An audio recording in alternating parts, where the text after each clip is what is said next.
Um, Hello and welcome back to the Verbal Money Podcast. This podcast is not afraid to deal with the big questions, just like can we now consider Radio Raheem a member of the Paul family after he told Logan that he loved him, which is my highlight of the whole weekend, to be honest. Jamie is not here today. I believe he has been in the O2 Arena since Saturday night trying to find another human being and is still there. But we have loads of fights to get into. We're going to start on the Friday night with one championship, one fight night 7 on Prime Video. Quick mention to the submission grappling contest between Daniel Kelly and Ayaka Miura, which was very close. I know a lot of people seem to think that Miura won that one. Steve, I know that you watched the Danny Kingad fight, which is one of the highlights of the card.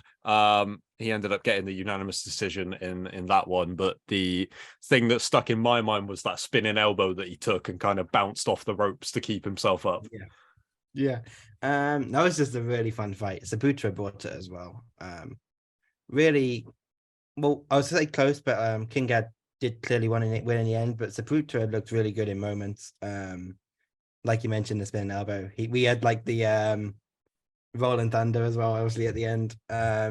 But yeah, that was a great fight.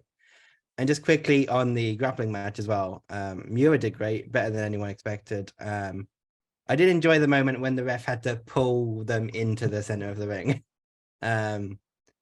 Grappling in rings isn't really ideal, let's be honest.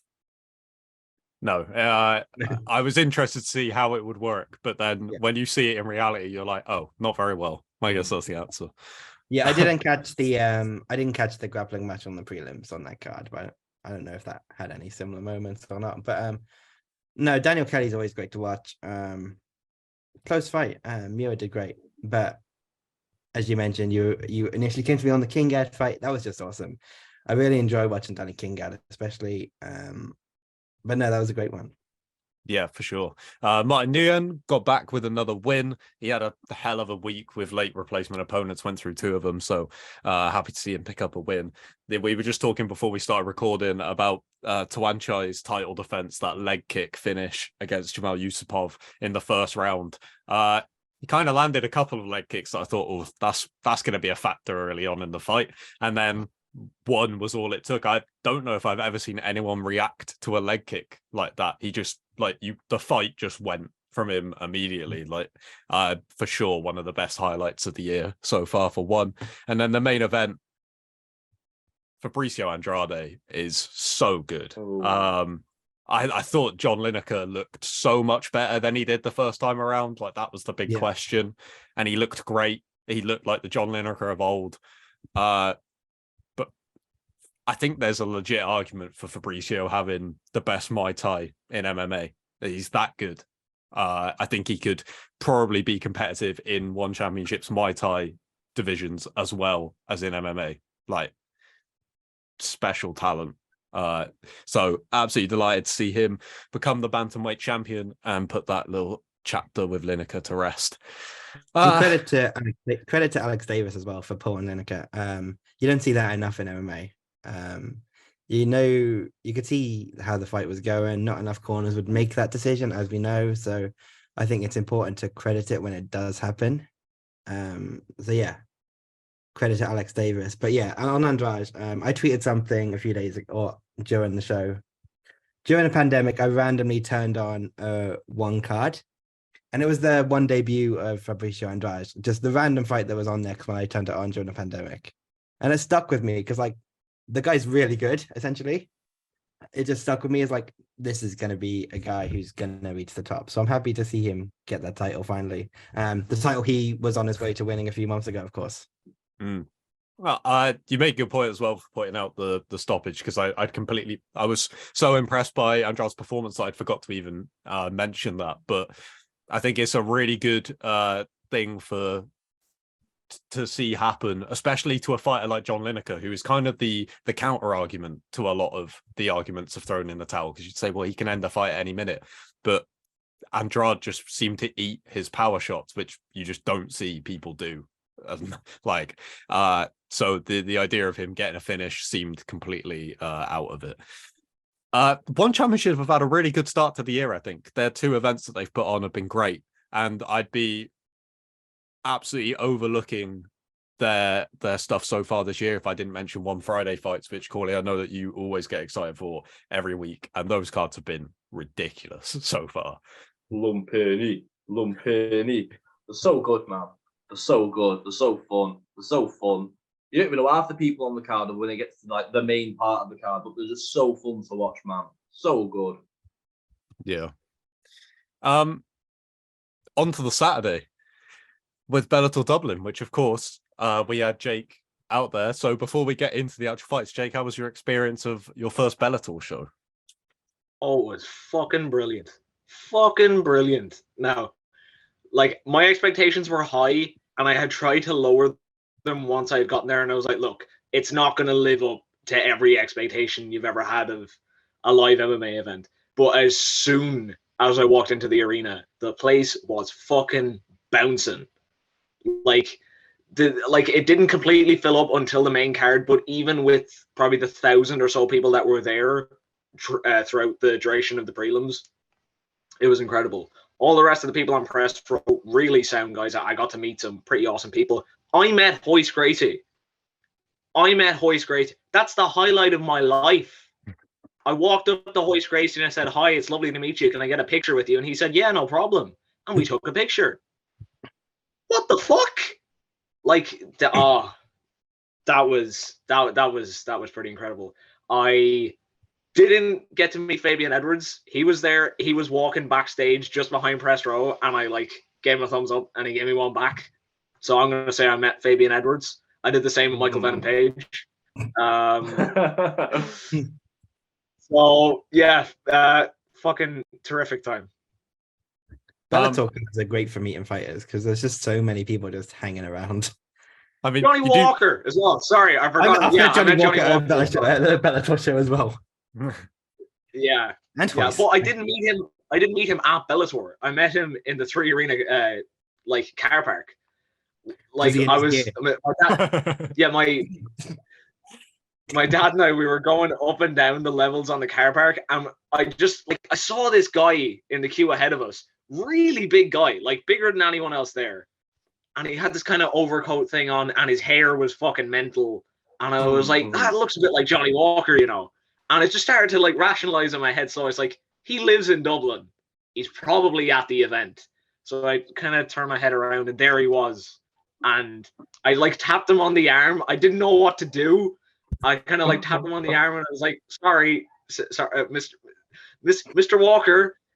And he kind of looked up from his phone real slowly and kind of gave me fucking crazy eyes. So I was kind of shitting myself a little bit at first. I was like, he's going to deck me or something now. And I was like, can I get a picture with you, please? And he was like, yeah, of course, no problem. He's just he fucking freaked me out for no reason. But same guy all the same. I wanted to confront him about an interview, but he's really big. Do you know how tall 6'6" is? Because I didn't up until now. You watch them on TV and you look at Johnny Walker and you're like, oh, he's a big man. He is fucking huge. I'm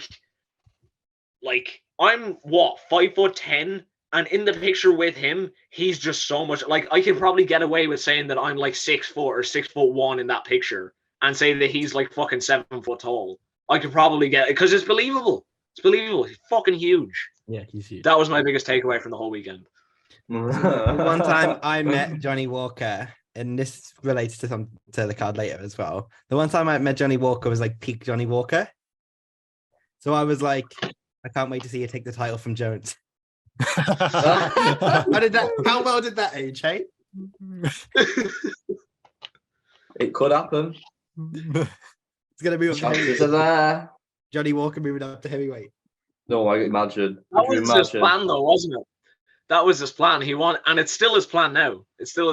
He wanted to win the light heavyweight title and then go up, and he wanted to fight Francis Ngannou for the heavyweight title back in 2019. So before Francis was even champion, he thought Francis would win the belt, and then he was going to fight Francis. And most people were picking him against Francis. They were like, Johnny Walker, too technical. He's too technical for Francis. Because this is still when Francis had the reputation for just swinging. Yeah. Like it was Who before knew even he the was gonna learn fight. to grapple. Yeah, look, no one realized that he would become fucking Division 1 Ngannou. You know what I mean? He hadn't even fought Rosenstrike by that point, which, like, you know, wasn't exactly his most technical performance. But that it just goes to show how long ago it was. So never forget, if you ever feel stupid about it, like a prediction, don't forget that some people picked Johnny Walker to beat Francis Ngannou for the heavyweight title. That is a really big takeaway from this podcast, I think, to be honest.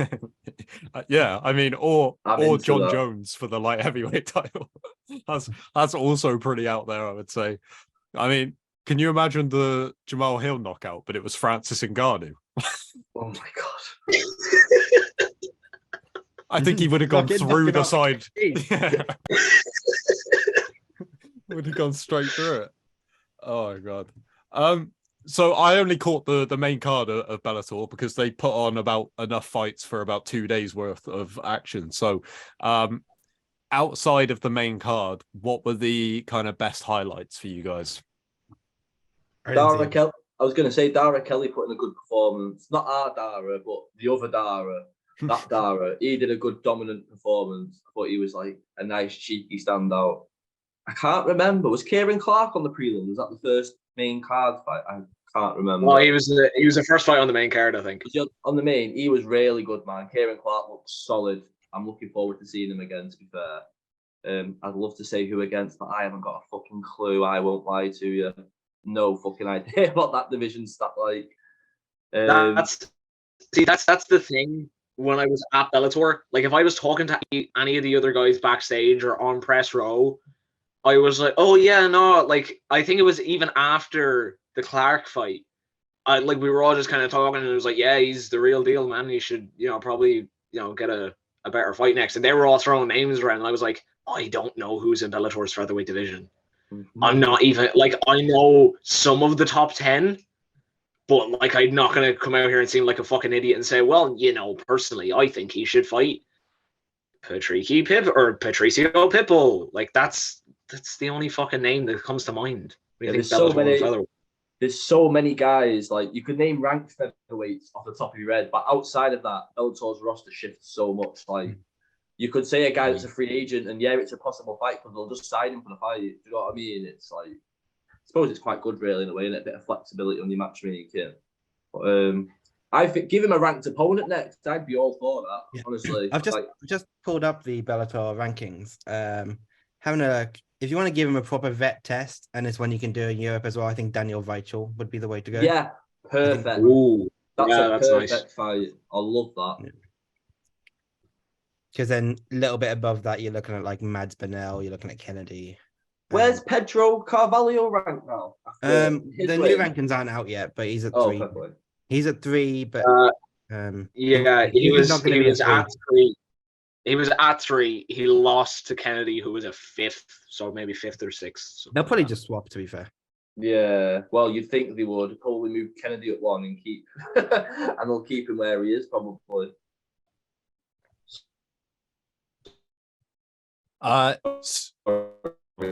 Bellator, that's because that means they'll drop Pico. I don't think about Pico. Yeah, that's true. Yeah. I think it's like is he like their only blue chip prospect they've got at the moment? Pico still, like after all these years. No, they've got some good prospects. To be fair, that's one thing you can always say about Bellator. They bring in good prospects. I think. Yeah. Name one then. I can think of UK one. Norbert Neville Jr. Yeah. Norbert's good. To be fair, Norbert. Yeah, look, he is. Look, I didn't see his feet. All right, I was backstage. I was talking to Brian Moore. I was asking what pubs in Wexford he was going to after the win. How am I meant to see Norbert fight? Right. I did watch the fight afterwards, and he looked pretty spectacular. To be fair, I didn't know he was in Bellator for his Liam McCracken as well. I'm sorry to just throw that off, but that's come to my head like a firecracker. I was so gutted for him, man. He had a really good fight with. I'm not going to pretend to pronounce the last name. Is it Al-Hajj? I'm so sorry if I've butchered the name. But yeah, Liam McCracken's fight was so gutted. He was so close, man. It was so competitive. Ciryl Gane Azael Ajuj, I think it is. Yeah. Yeah, it was such a good fight. Like, it was so close in the grappling exchanges and the cut. Good. It was just a good fight. Really good fight. Because he was only fighting on FCC, I think, as well in his last fight. And step from there to go to the Free Arena in Dublin in enemy territory that early on. I think good on you. Good shit. Yeah, Kenny sure. Mokatahona. I know he was fighting before I got in there. I'm sorry if I fucked up his last name. But I saw the highlights of him afterwards, and he looked pretty impressive as well. He's a good prospect out of Blanchardstown in Dublin, so good to see him as well. Who was on the Carol Moore was fighting pretty drab affair. Like, when I say lay and pray, I fucking mean it. And like, that's just, like, I'm not even trying to take a dig at Carol Moore. I like Carol Moore, but it just wasn't his best showing. That's all. And that is pretty much the only way to describe it. You can't expect too much out of a light heavyweight fight.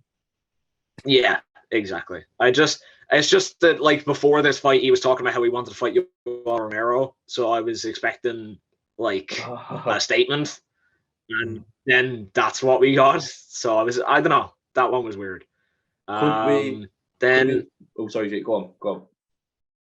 I was just gonna say on the main card. Then Sinead had a pretty good fight. Quealy looked okay in the first round, and then got finished in the second. So brutal. Brutal. It was. Yeah. But he's got look, right. It lived up to all the expectations. He's not actually that good of a fighter. Steve's dishing that. Okay, look. Someone from Severe MMA that shall remain nameless expressed the same sentiment as you, Steve. And I was like, well, you can't say that. And then he said, yeah, we can. We all. He looked good against Patrick once. Yeah, sure. Even against Ryan Scope a few years ago, like when he did that big comeback, like if Scope didn't gas, I think that would have gone the same way. Where's Ryan Scope now, though? Yeah, that's so true, but that's what I mean. Why have I turned into Jake on this podcast? Oh my god. You're not gonna lie, Steve. You're being a little bit more of a prick than usual. Are you out to take my job? This is.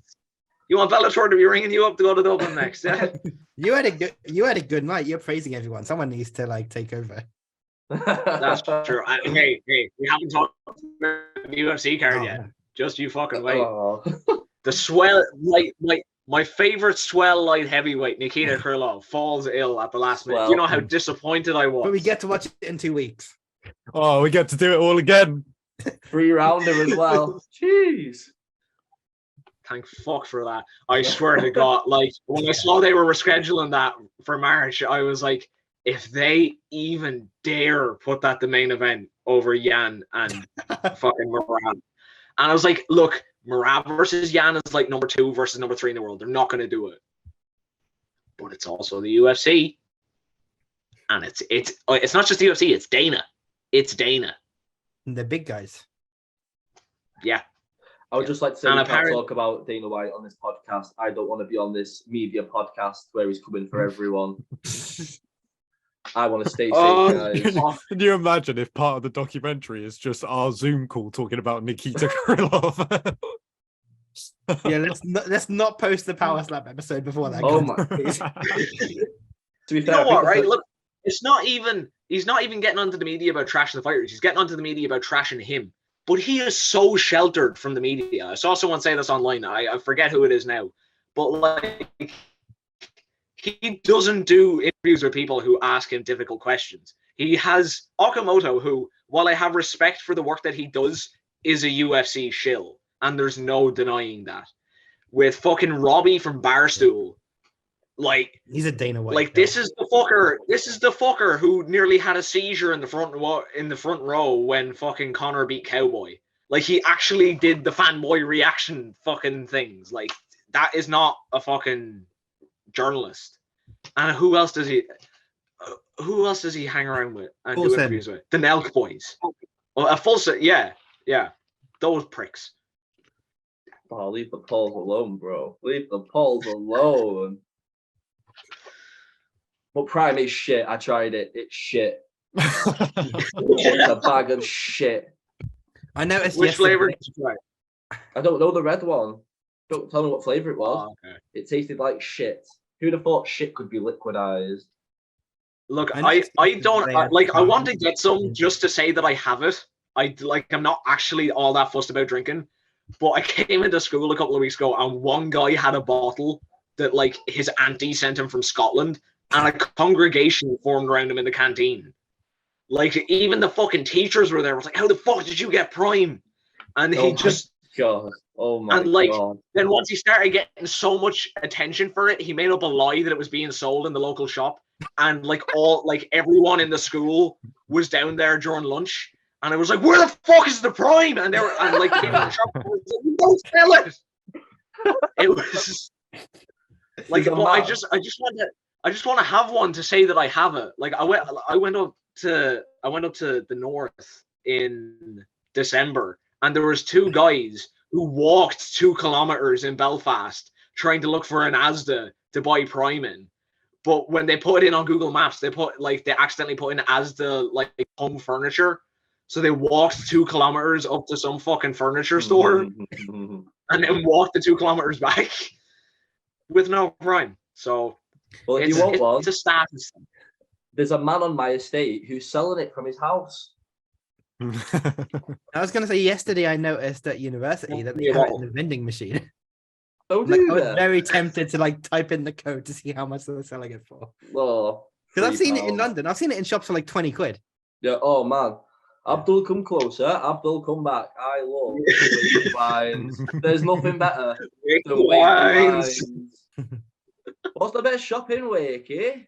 Wakey wines. There's always a dead shrill reaction afterwards. It's never like, yeah, I'm in fucking Wakey. Yeah. So it's like, No one is ever enthused in those videos. Everyone's always standing there like they're being held hostage, having to hold up like their fucking Prime just spent 60 quid on. I don't know how we've gone from Wakey wines. Oh, honestly, it's either little kids. We're talking about Prime, the official hydration drink of the UFC. This is very important. I'm gonna have to send another Zoom call because this is gonna end at any minute. Oh, in less than a minute. Oh, I don't know how we've gone from Gala bingo.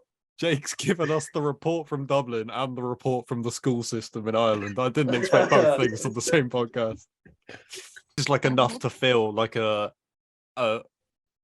podcast on its own with just talking about this Bellator stuff. We haven't even got to the UFC, and we haven't even got to the like Steve said, the biggest card probably since the last time McGregor fought. Like that, there's so much to get to. So even though I feel like we should give this a decent amount of time, I don't know if we have the time to actually do that.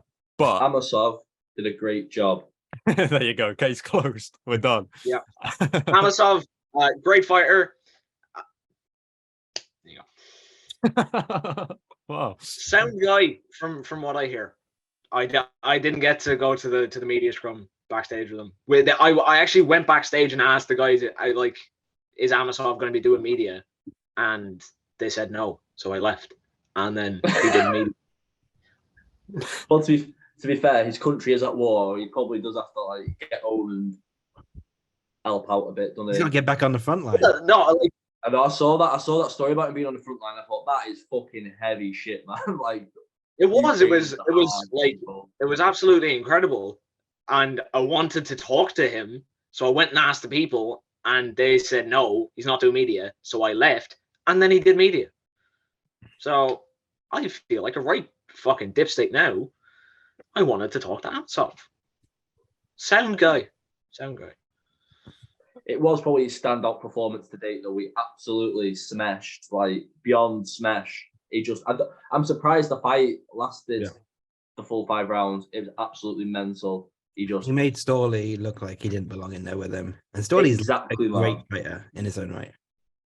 What was the odds go? I'm not even going to pretend to know what the odds were going into it, but I wouldn't put that much between those two going into the fight. But now after the fight, I'm thinking, who the fuck is going to beat Amasov? Yeah. Feel sorry. Amasov was a minus 160 favorite. Yeah, that's better. That's close. And that's mad. Just for how dominant, mad. And the thing is as well, people gave this kind of a reputation to Amasov that he was just a fucking lay and pray wrestle fucker. but like he really showed his striking in this fight. Like I expected this one to be like the first one. I expected it to hit the ground pretty early, but I think Amosov shot, from memory, maybe 2 or 3 takedowns. He got all of them. Like when he wanted to bring it to the ground, he would bring it to the ground. But he just, like his kicks in particular, the way that he was able to mix his kicks up from kind of the low calf kick to then the kicks to the ribs and then the kicks up high as well. It was fantastic to watch. His boxing was terrific as well, and I felt like his cardio was a lot better than it was in the first fight. I felt like he slowed down in the first fight with Storley, but like I'm not going to say he didn't break a sweat. He was fucking, he was in a pool of sweat by the end of the fight, but like he didn't gas. He looked absolutely terrific, and it was awesome to see how well received he was in Dublin. Yeah, like the place was fucking filled up with Ukrainians, and they were loud as fuck when he was in there. But just all the Irish people in there as well. Like everyone was rooting for him.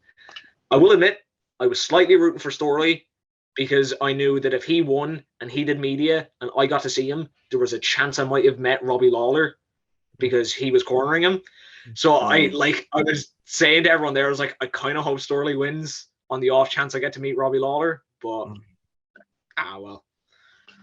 Nah, I went to the MVP Storley fight here in London in May, and I just wanted to meet Robbie Lawler so bad, and I didn't.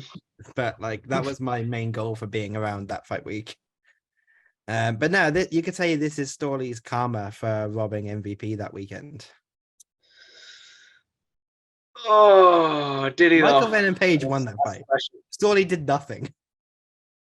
Yeah, Kyle, you and I, we were on Spaces for that card. I remember yes. It was Paul. It was Paul Daly's retirement fight. Yep. And I remember watching that fight, and whoever we had on, like everyone had a different scorecard by the end because no one knew how to score it. Like at least 3 of the 5 rounds, everyone walked away from it going, "How the fuck do you score that?" Because Storley got him down, did fuck all, and then MVP did fuck all on the feet. So yeah, who it wasn't a great fight. No.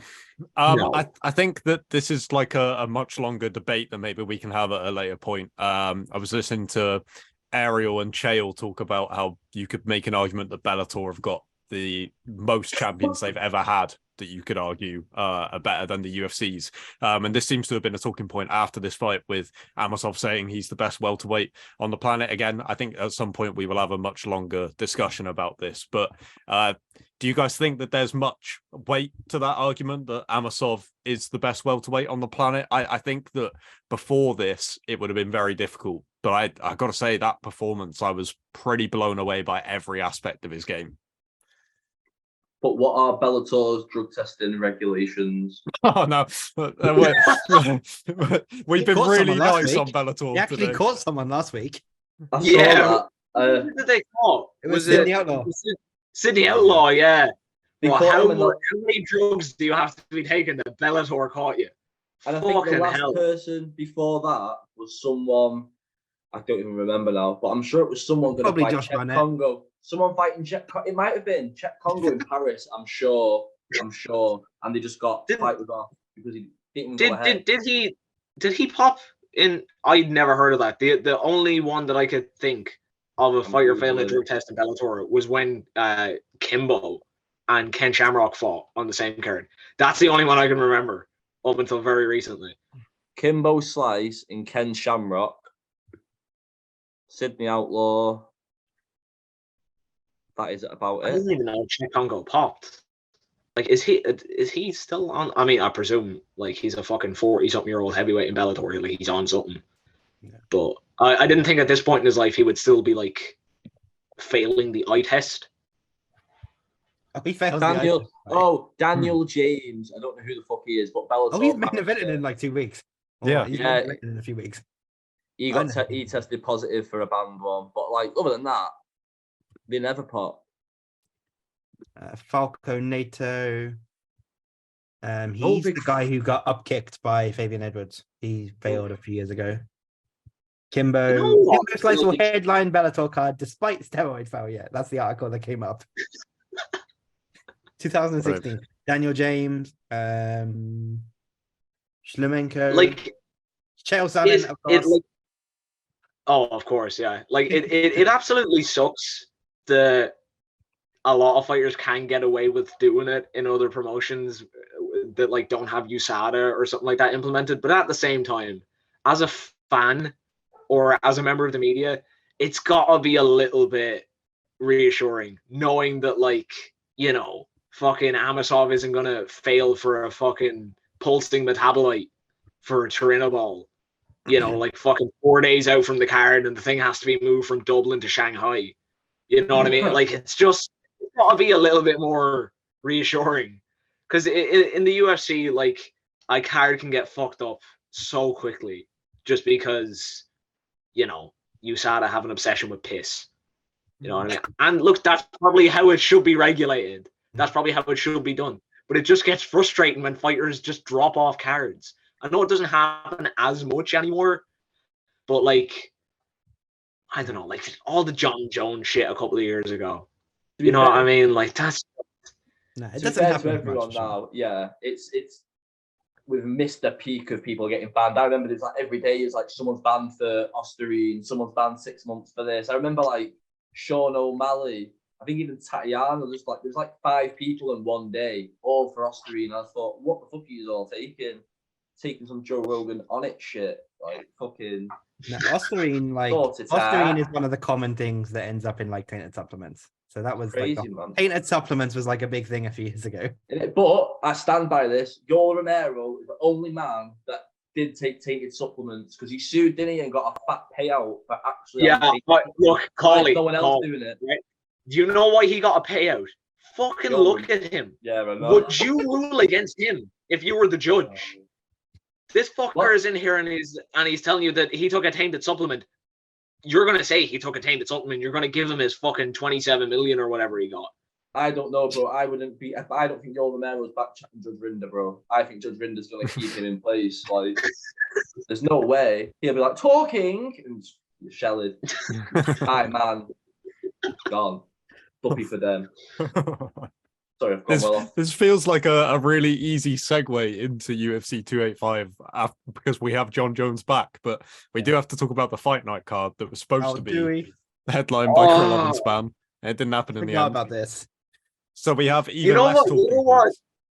You know what I actually love about these cards, and it happened with the card that was originally headlined by Lewis and Spivak. That was like Kennedy Nzechukwu versus Ion Cutelaba in the end. Yeah, they keep the poster for the original one because it happens on such short notice. So if you go onto like the Wikipedia or the Tapology for the event, it still has the Krylov versus Spann poster, and underneath the caption is official poster for Fight Night Muniz versus Allen. Yeah. Well, I love the. Well, to be fair, I know you at Bellator, so you might not know the timings, Jake, but this literally got cancelled like during the main card. Yeah, I know. I had just got back to the car park, I think it was, and so it would have been around 12 when the main card started. So I was I was gonna watch the fights on the way home, and then I saw the main event had been cancelled, and I kind of went, no. Yeah, it's funny. It's funny that you mentioned it because Brendan Allen, who obviously ended up fighting in the main event against Andre Muniz, which in the build-up we had said that's quite a good co-main event, and I feel like that's kind of where we left it. There's not a whole lot to talk about here. It was a decent performance from Brendan Allen, who got the submission, but then he went on to say in his post-fight interview, "That's my first UFC main event. Let's change the poster." So he's already on it, Jake. He's thinking, let's change that on Tapology so I have a record that I've headlined a UFC event, which I don't know if it counts when they change the main event during the main card. But that's yeah. Like fucking Kennedy Nzechukwu saying that he got a UFC main event. It's like, no, you didn't. You got a co-main event. You got a 3-round main event. If you go on Fight Pass and you go through like the fight library, that fight night just has a really bad graphic of Kennedy and Nzechukwu and Kutalaba, but it's not like them in their UFC gear like posing. It's just their faces in little squares. So they did change it. They changed it. I feel to some degree, obliged to ask Kyle why you were searching for that on Fight Pass. No. I said I was going through the fight library. I was looking for something else, and I went, "What is that event? What is that?" And then I clicked on it and was like, "Oh, that one." And that's probably how I will remember this event also. No. In my head canon, Kyle sits down at the end of after a stressful day and goes, "You know what I want? I want a nice Nzechukwu versus Kutalaba card. That would make my fucking night." You know what? Like, that card wasn't even half bad, to be honest. I can't remember a thing from that card, I'll be honest. Fialho and Salikov, I know, was on that card. Yeah. Look. Jack Della Maddalena versus Danny Roberts was on that card. Oh shit, that's cool. Yeah. I remember that event because it's one of the few times I ever got a gold medal on Tapology. So I know all the predictions I got right. I actually switched. I switched my main event prediction as the fighters were walking out. I had Kutalaba to win, but when I saw him walk out, I was like, "Oh fuck this! I'm switching over to Kennedy," and I had him by second round knockout as well. So the main talking point that we spoke about for the preview was obviously the return of Tatiana Suarez, who was successful against Montana De La Rosa. A performance that I think is one of those ones where you can't get too excited about it, but necessary in order for the steps going forward for her to just get back in the cage and get back to just being in there, getting a feeling for it again. Obviously, it's quite hard to like talk about this fight afterwards because we know that this isn't the weight class she's going to compete in. So it feels a little bit like ticking a box instead of something that we can elaborate further. I feel like once we have an opponent for her next fight, then we can kind of start to unpack things a little bit more. But what were the highlights for you guys of this card? Because I had to kind of skim through a lot of it. I really enjoyed Mike Malott's submission that he picked up in the first round. I think he's got some serious potential. He's a fun fighter to watch. But what about you guys? Should I go on this one? Trevor Peak. You're probably the only one of us here, aside from Kyle, who has watched the fights. I didn't watch his fights. I saw like 3. I saw like 5 of them. I saw 4 or 5 of them. But Trevor Peak.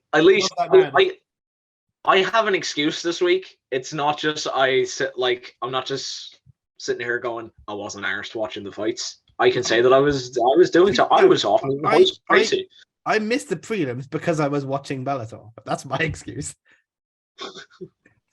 Yeah, I don't want to hear my excuse. What's your excuse not for watching this card? I think, if my memory serves me correctly, I was watching the fight of the year in Jake Paul and Tommy Fury. That was Sunday. That was Sunday. I don't remember what day Saturday was. To be completely honest. Well, to be fair, I found out about the Ryan Spann Krylov cancellation inside a McDonald's. So, but no, Trevor Peak, love that man. Just the way I saw the he clip throws we punches, posted. like boom, boom. That is going to be the intro for every episode from now on, Steve. I love that. I love that. We're going to sync that up and everything. Boom, boom, violent money. I love it. Love it. Oh, amazing. Yeah, no, Peak though, he looks pretty entertaining. I saw probably like the last 30 seconds leading up to the finish, and I went on Twitter probably the next morning to see everyone's reactions, and they were like, "Oh, this guy Trevor Peak, he's fucking brilliant." So I had to kind of sit back and go through the fight again, and I came to the conclusion that people think he's brilliant because he's really entertaining. Because when I saw the clip initially and I saw people saying, "Oh, this guy is fantastic," I was like, "Are you saying he is like an elite level fighter from this and this shit?" I thought Twitter was on a bad one. honestly. Like I thought people like had lost it, but no, super entertaining fighter.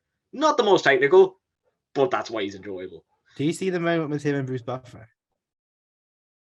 Yeah, that was really cool. That was cool. But like another thing that kind of added to my confusion about this, right? Bruce Buffer said that he gave him his Octagon card because he sees something special in him, and he's only ever done that for one other fighter. I think it was Connor, but I'm not sure. But like, I know Connor was entertaining as well, but Connor was also really good. So does Bruce Buffer see Connor potential in Trevor Peak?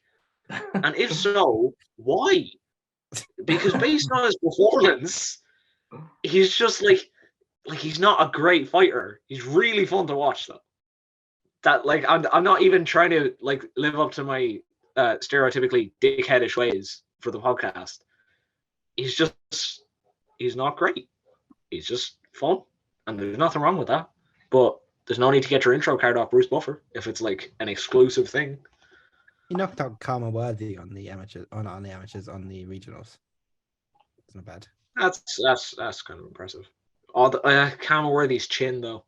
Yeah, it's not top tier, is it? I feel like we should move on unless there's anything else that you guys were like that was definitely worth mentioning. I didn't realize Karma Worthy wasn't in the UFC anymore. Oh yeah, he got cut ages ago. It's because I've been playing on the UFC. I don't think so. No, he's not. We have so many UFC fights to talk about. Yeah, can we like not waste time on Karma Worthy? This is actually about to segue in here, right? Don'Tale Mays is one of Jon Jones' main training partners. Him and the crochet boss. Yep, and Jorgen de Castro. Jorgen Castro, PFL main eventer, as we found out earlier. That is a thing that is happening. More You're than right. half of the team have lost to Greg Hardy. That's an impressive stat. John beats them up in the gym, and that's not the only thing he has in common with Greg Hardy. Oh, wow, that's a segue. I'm gonna use this opportunity. Smoke. Instead of segueing it from, I'm not even going to go into that. Instead of segueing that way, we're going to segue from talking about bad guys to one really good guy for a minute, because we haven't spoken about KSW, VMTV 2022 Male Fighter of the Year, Phil DeFries with another title defense. Get the man his Rolex. Defeated Todd Duffy. Made it look easy. What a run he's on. And I really hope he gets the Overeem fight for that stadium show, because that will be absolutely incredible for him. Get Phil in the Coliseum. Yeah, please do it. His interview on Ariel was so wholesome. We just love Phil DeFries. What a guy. I feel like that's every one of our Phil DeFries fight previews is just like, love him. Great. He's great. Great guy. Well. Fire of the year. Do we talk about the actual fights now? We got to get to UFC 205. There is a lot of fights on this card. KSW. No offense, but this is a really busy week. I'm going to go down from the top, like downwards, because there's so many fights we have to talk about. We're going to have to do it in some sort of order. Otherwise, we're going to be jumping. All right, speed run. Speed run. Go through every fight. We'll get it covered in under 30 seconds. The first thing I want to say is, Cauley, I know that you are not the biggest fan of tuning into UFC cards early in the morning. You tend to catch up with them. Is Jon Jones' comeback getting you excited? I'm going to be up for this one. I will be stealing. There you go. I will be going mad. Well, I won't be going too mad. Got to be sensible, drink responsibly and all that stuff. It's a big fight card when Cauley is still fucking posting in the chat at like 4 a.m. That's when you know it's a big deal. The only other time in recent memory I can think of is when Leon fought. Oh, no. I was up for Volk and Islam. Oh, okay, yeah, that's I was up for Volk and Islam. But yeah, that just goes to show you how little I give a shade of shit about the UFC and what it puts out. It's a bag of shit. We're going to be on that documentary. Definitely. Dana's on his phone. Dana's on the phone right now to his editors. Just to clarify, Cauley, I do you're like part the of UFC. the leftist agenda to destroy the brave conservative hero Dana White.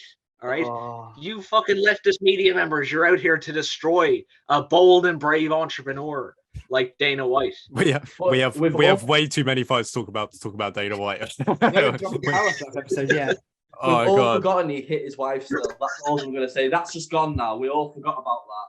Well, we have not forgot, you know. Can we talk about him taking the Power Slap pay-per-view off of pay-per-view? Yeah. Kyle is fuming. He's like, I've got to go on a wank after this. I've got to go to the pub. I've got. I was gonna say it means we will actually watch it, but we haven't even been watching the 3 episodes on YouTube, so I'm not really sure what impact that is going to make. It's the same night as the Piotr Jan card. Oh. You can fuck right off. They're doing it on the same night. Yeah, that's why that card's not at the Apex. That's why they're at the Virgin Hotel.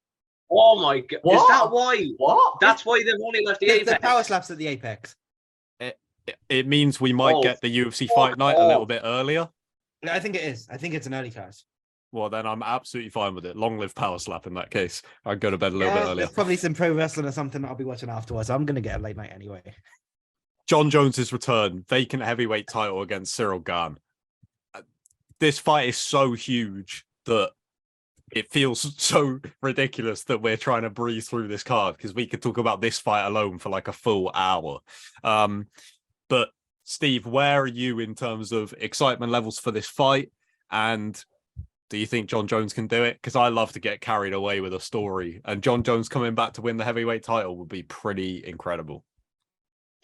I think Jon Jones, he can certainly win if he tries to wrestle Ciryl Gane. We saw that that's not Cyryl's strong point in the Ngannou fight, of course. If Jon tries to stand with Ciryl Gane after 3-4 years out, it might be a problem for him, I feel, especially moving up to heavyweight. So if this fight stays on the feet, I would pick Ciryl Gane. But Jon's a good wrestler. Jon's always been a good wrestler. He hasn't necessarily used it throughout his career as much as he could have done. But if Jon takes this fight to the ground, he can certainly win the title, I feel. Also, Steve, I just want to raise you on one thing. I'll have you know that Ciryl Gane is not the best kickboxer that Jon Jones has faced, as we recently found out. It is, in fact, one-legged Thiago Santos. So we have to take that into account as well. If you ask Martial Mind, apparently it's fucking Lyoto Machida, which, again, it's a better take than the Santos one. But, like, are we really still living in the fucking magical world where the Lyoto Machida that fought Jon Jones is the best striker he's ever fought? Is this the fantasy land we're living in? But again, the most egregious of them all, no-legged Thiago Santos was the best striker he ever fought, and he went to a split decision with him. Belfort. He fought Machida. He fought Shogun. He fought Machida. He fought Rampage.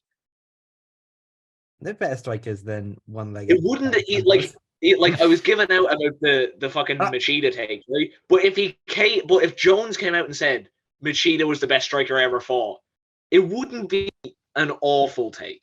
It wouldn't You can see it. I would argue Gane in his day was a very good striker.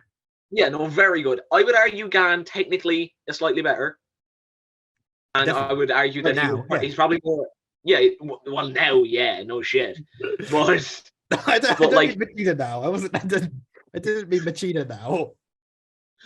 Okay, well, yeah, well, fair enough. Because if you did, the Machida that fought Jon was still kind of past his prime Machida. Yeah, exactly. And like, I think that's one thing a lot of people have been giving out in terms of Jones lately is like going back and looking at his wins. Like I had a guy like list out all of Jones' title defenses. And when you go through a lot of the guys were past their best. A lot of the guys were middleweights. And like I know like a lot of people give out as well about like the Anthony Smith, Thiago Santos, Dominic Reyes run of form.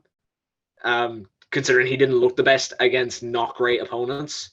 But like even in his earlier ones, yeah, OSP as well. You know exactly, what I mean? Jake. OSP. I'm fucking confirming what you said, Steve. I'm agreeing with you. I'm agreeing with you. No, I was just trying to get you to go on like a 10-minute rant on OSP. That's all. Okay. All right. Fair enough. No, look. I was a little bit harsh on OSP when he was fighting. All right. I actually don't mind him that much. I was rooting for him when he fought Jones. All right. It's just the fact that he's shit is what annoys me. That's the only issue I have with OSP. He's a fucking like bottom of the barrel fighter who gets away on athleticism and having a fat arse. That's why he's popular. Like, honestly, I think Jon Jones. Anyway, right back to Jon Jones. There's not enough time for this, right? I think Jon Jones' best win was against Parker Porter. Exactly. Think of all those significant strikes he lands. You can't bring up the Porker, right? You're gonna stray us too far, right? I think Steve. Yeah, look, he is the Porker. Let's not lie. I think Steve, you hit the nail on the head there. I think if Jones tries to wrestle, he will probably win this fight because that is Ciryl Gane's weak area, and I think his inexperience was put on display when Ngannou took him to the ground. And Jones is a better wrestler than Ngannou. Even where I was originally going with this point is that even though people give out a lot about maybe the quality of opposition that Jones fought in his earlier career, he's still a damn good fighter. And even though he wasn't in tremendous form in the last couple of years, he was still good. You know what I mean? Like the fight against Reyes and Santos, yeah, you know what I mean? But like, still, he has a chance. Now, is the time off and the 60 pounds of extra weight he's going to be carrying around helping him? Definitely not. But still, I think he has a real chance at winning this. I didn't give him much of a chance when the fight was announced, but I've gone back and watched some Jon Jones fights, and he's fucking good.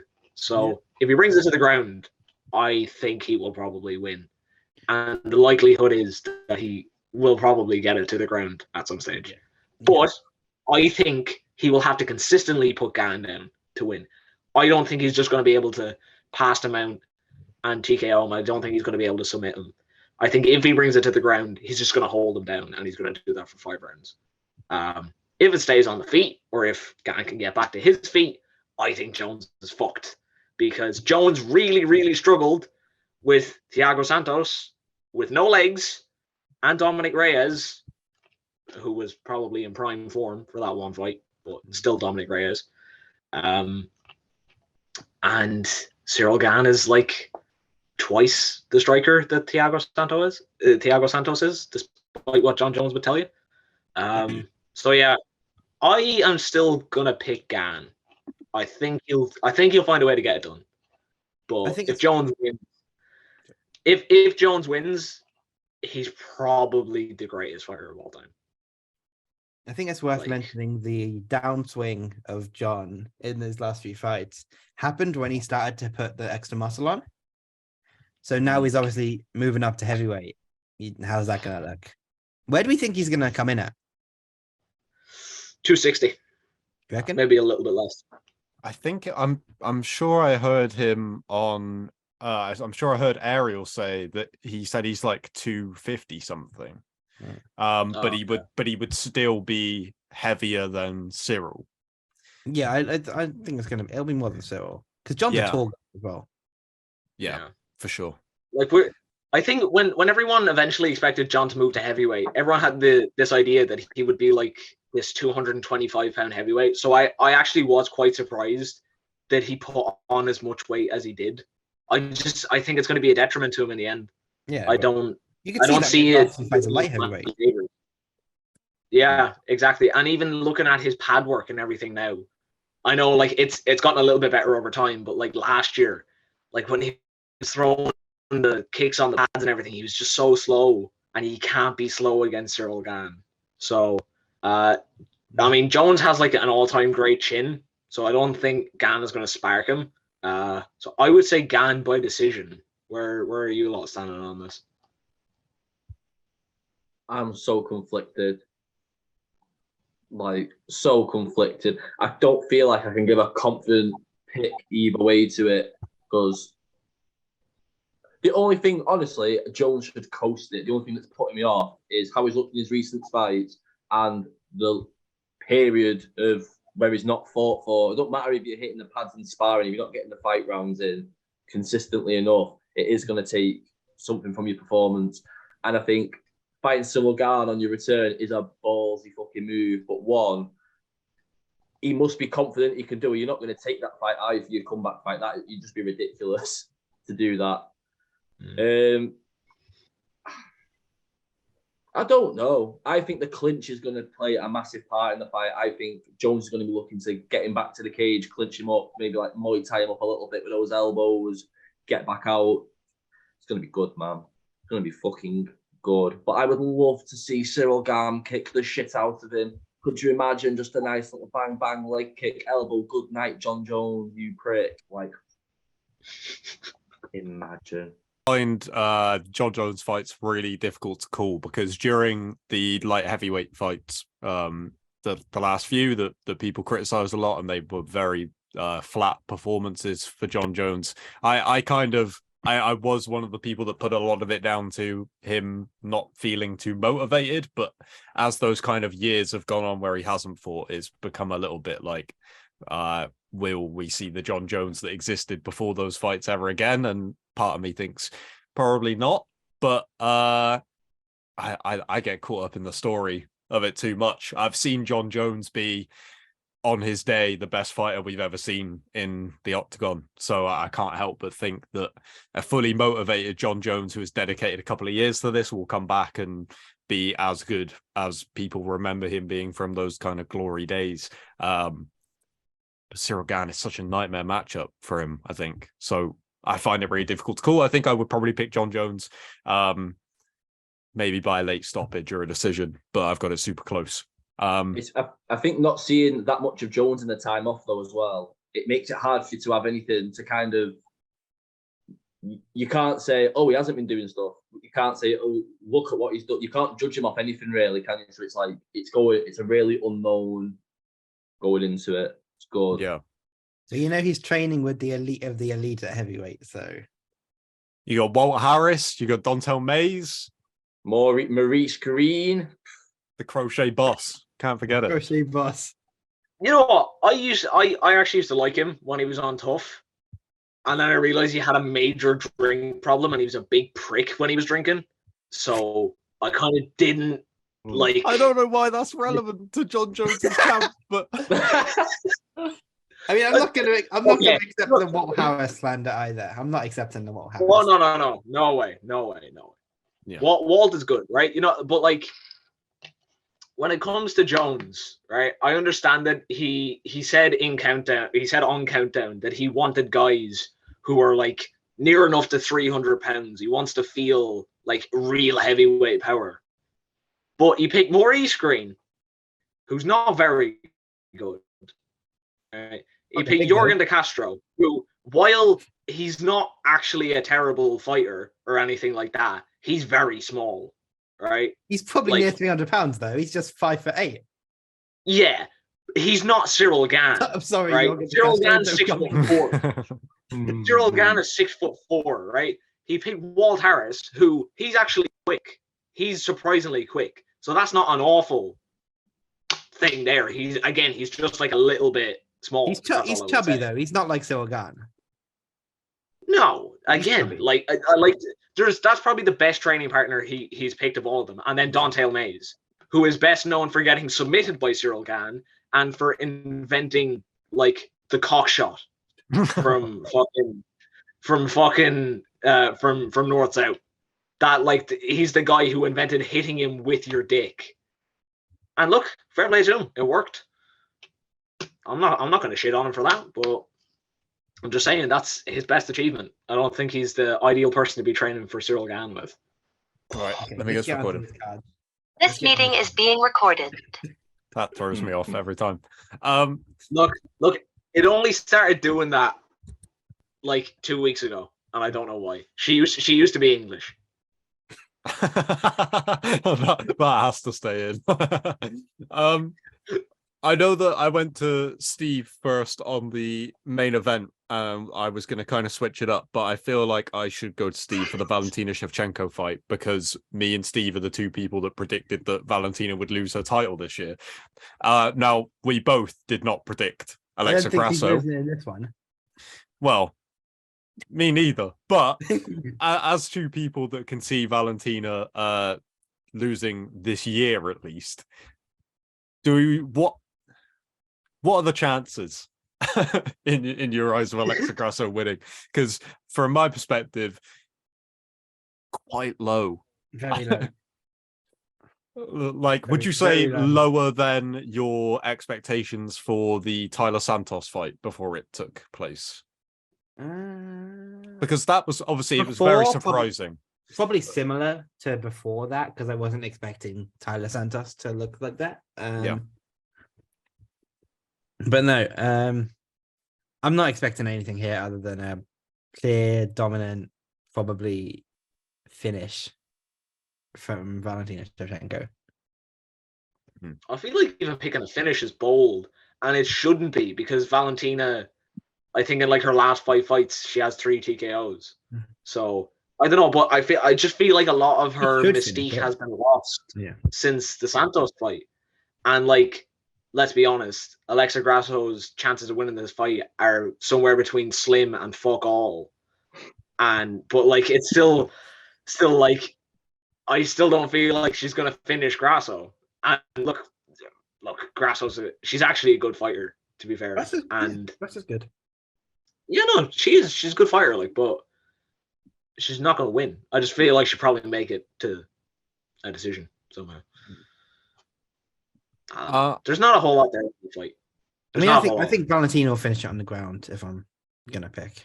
Yeah, similar to kind of Lauren Murphy, just kind of put her down and then. I guess I don't remember. I don't really remember. I won't blow on Murphy fights out of my head. I'm sorry. Hey, lucky Lauren Murphy with the crackhead chin, right? She's my favorite fighter. I'm so glad you said it, Jake. I'm so glad. But you like her, and you still said she has a crackhead chin, and he likes her. He likes her. So yeah. Stay on my good side, and I'll only kind of insult you. You know what I mean? Nice. I think this fight is really, really big for Shevchenko, though. I think, like you said, Jake, I think a lot of her shine was taken by that Santos fight, and I think a lot of people have kind of changed their opinion on Shevchenko. So it's like, if this ends up being another quite messy fight, I think that's where Grasso could potentially win it. I think if she starts to make it ugly kind of thing. I don't, this isn't the boldest statement that any of us are ever going to make on this podcast, but I don't think she beats her skill for skill. But if it gets ugly, then I think maybe there's a chance there. But yeah, still think quite low chances. No, Shevchenko needs to look really good in this fight, or there's going to be a lot of questions coming into the Blanchfield fight, assuming that's where they go next. Yeah, absolutely. She doesn't want to fight Blanchfield, does she? No, apparently not. Blanchfield. She doesn't want to fight. Apparently. That's what she said. Oh, that's so fucking disrespectful. Like I know she's talking shit, and you're meant to be disrespectful when you're talking shit. But saying that Erin Blanchfield is like a little puppy barking for a title shot, it's like, I actually hope you get fucking mauled now, Valentina. I like it. I want to see her on when trash talk goes wrong compilations. That's what I want to see. No, I love it. More heel Shevchenko. It makes me want to watch her fight way more. Shevchenko's always been like arrogant though. People just don't realize. Yeah.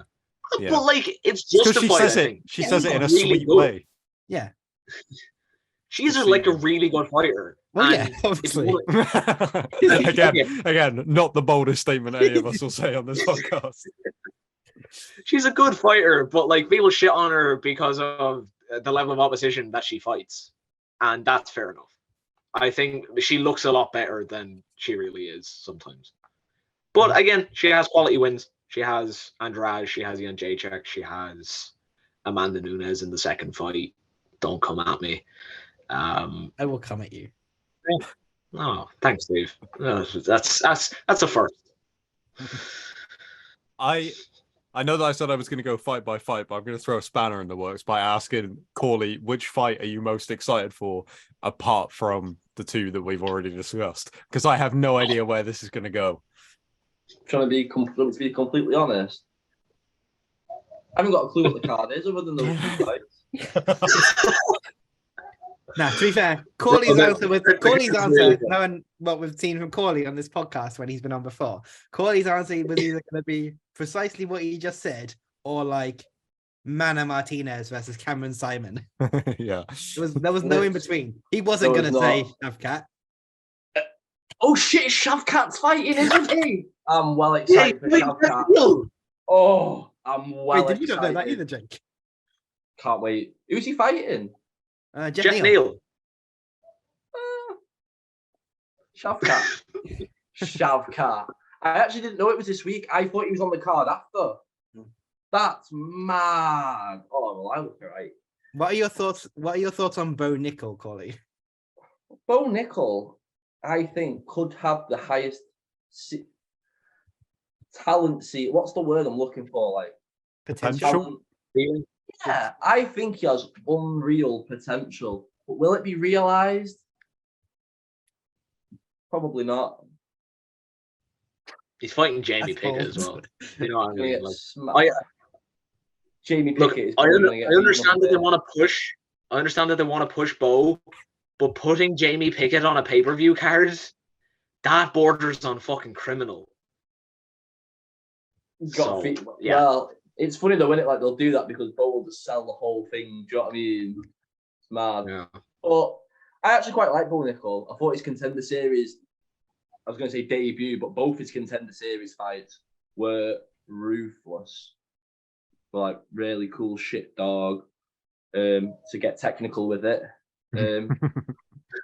Yeah, it was fun, bro. And I think he's going to do really well. I don't see him beating a few people. I've seen people saying he's going to go straight to should fight fucking Cam's up next. We don't know who's coming about. And I think, shut the fuck up. Just ease him into it, bro. Let's see how he does. And obviously we mentioned the Bo Nickel like hype being the reason this is on the main card, but I like that Jamie Pickett is on the main card and there's like a ranked bantamweight middleweight fight on the prelims. Yeah. I tweeted that out yesterday, right? And it's not just ranked; it's number 5 versus number 10. Yeah. Like, whatever about it being maybe kind of, 10 to 15 range, maybe, there's an argument there. But it's the number 5 ranked middleweight in the world. And he's fighting even below Cody fucking Garbrandt. You know what I mean? Like, how Cody, how that's... I like Cody. What's up with Cody? He just doesn't have a chin, but he's Cody's no. Yeah. No, I don't have anything against Garbrandt as a person. He's like a bit of a hothead, but like most fighters are, that's fine. He seems like a pretty actually genuine guy. But like his last win was Rafael Assunção. Oh shit, Gambot's on. Yeah. Someone just pulled up the card. Sorry, I'm so sorry for shouting that out. I'm so sorry. It just come out like, ooh, mint. We tweet all these fights and stuff, and honestly, it just shows you how crazy life is. You retweet everything that goes up. Wait. Gamrot was in the fight. You definitely retweeted Gamer Fight Week yesterday. I retweet everything that goes on our timeline. I'm dedicated, but it doesn't say I watch it. Wait there. Oh, I'm telling you. It's Duplessis and Brunson the fight you're talking about, because that is a fucking sick fight. Yeah. Yeah. Araujo. I can't say a second name, so I'm going to say Araujo, Viviane. Yeah, versus Amanda Ribas. That's a good fight. Mark Andre Barrio versus Julian Marquez. These are good fights, Jeez. Ian Gary as well. Oh, fuck it, I don't like him. Keenan Song. If I wanted to watch Keenan and Keljake, I'd put Nickelodeon on. Love Keenan and Kel. Tabitha Ricky, bro. Come on. Oh, is it Tabitha Ricky. Jessica Penney. I prefer Tag Flatelli, to be honest. But Farid Basharat's on the card. Yeah. I've been a very naughty boy. I promise from now to pay attention to UFC cards, numbered events only. I never expected this to be a feature of the podcast, but I Don't need really to talk about it now, do we? I really enjoy No, getting, I'm so sorry. Yeah, I love that we can get Cauley's reaction to a full card that happens in a few days. Because, like, obviously, like, we find out about these fights months in advance. You see them get built up, and then you're like, okay, so that's going to be on that card. Cool. This needs to be a thing. I feel like we You should need Cauley on more podcasts. keep events hidden from Cauley until fight week, Honestly. and then be like, all of this is happening. I've been looking at LFL coming up. UAE Warriors have had a triple event. Fucking KSW. There's been fucking mad promotions. So yeah, I'm more interested in learning that Yannick Bahati is going to win an LFL heavyweight one-night Grand Prix tournament on the 11th or 12th of March than Ciryl Gane Jon Jones. That's a hell of a statement. That's where my priorities lie. You know that 286 is in like less than 3 weeks, right?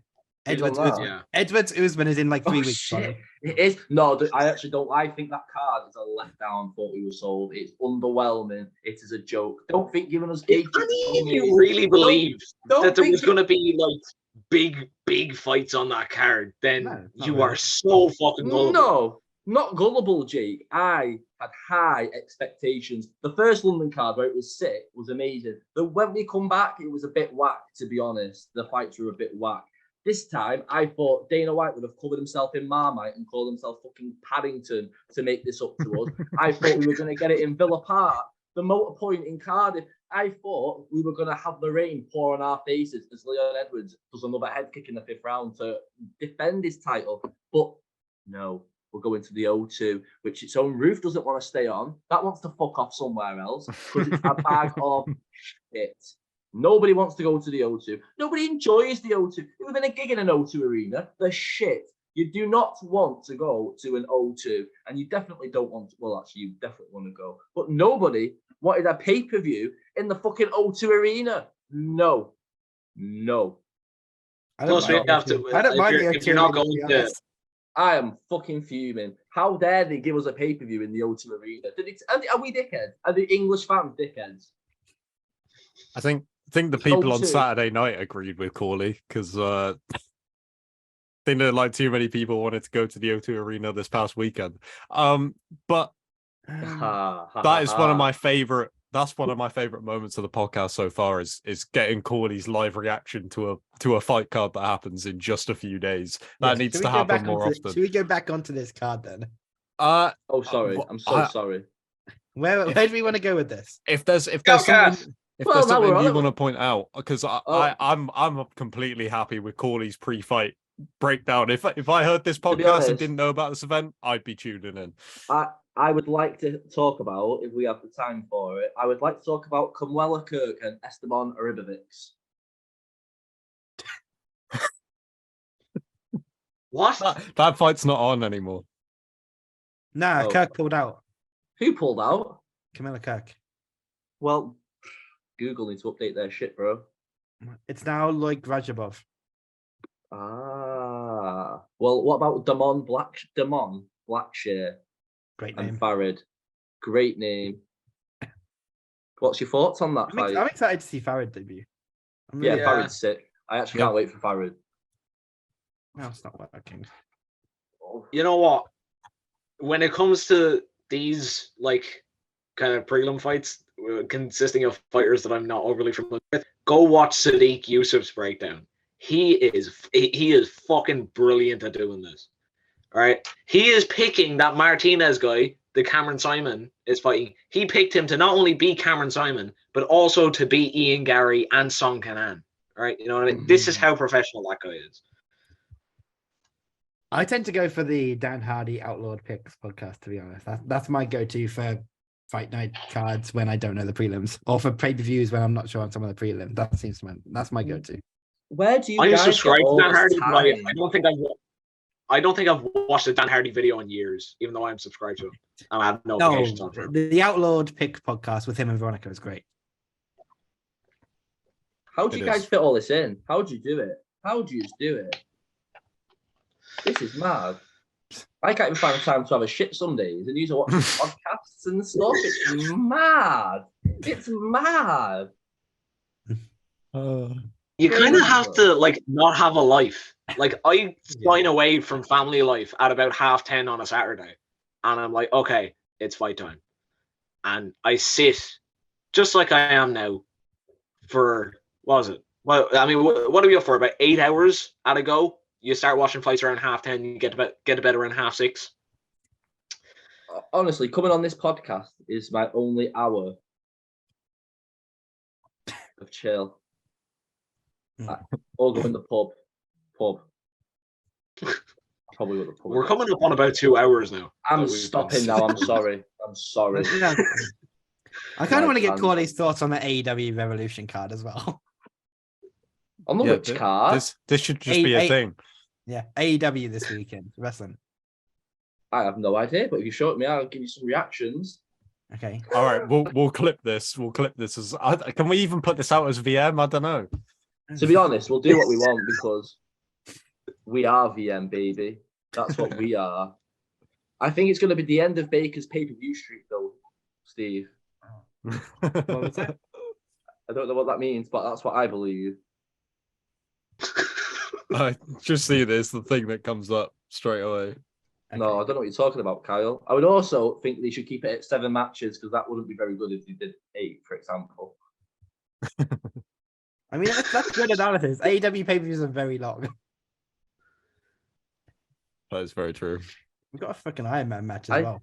I need to actually watch pro wrestling again because ever since that MJF come about, I've been proper like, is he being serious or is he like, is this a gimmick? I can't tell. I know that might be like a bit like, are you a fucking gullible dickhead? Of course it's an act. Is it? Because on Ariel, bro, he's so he tends to live the gimmick more than most. Does it right? Okay, so I'm happy I've been conned into it. You know, you were like, I only get like this podcast or the pub is like my hour of free time. Well, luckily for you, this Sunday, MJF is in a 60-minute match. So if you want to spend your hour watching one match, AEW will bring that to you.